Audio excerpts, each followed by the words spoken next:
Well, first of all, when you look back on your year here, as you say, through the Battle of Britain, what's the first thing that, you know, an overriding headline, if you like, on what comes into your mind? Well, I had joined the Territorial Army in 1938, having been away from school a mere year and a half, so I was quite a young man.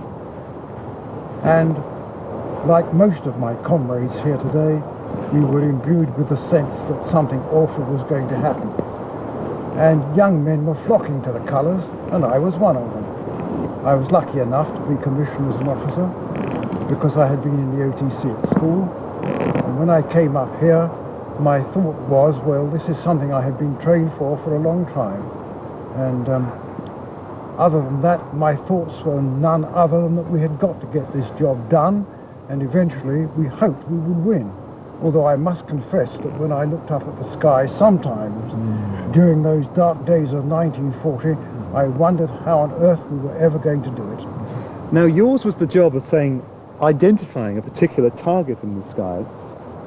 Without giving away any military secrets, how do you do that when you're looking at a sky full of enemy aircraft? Well, when you looked up into the sky, you saw a solid mass of aircraft.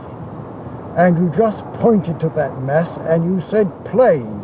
By plane, you should have said planes, or hundreds of planes, because the chaps on the predictor, who were the fellows who were going to find out the original target, would know what you meant.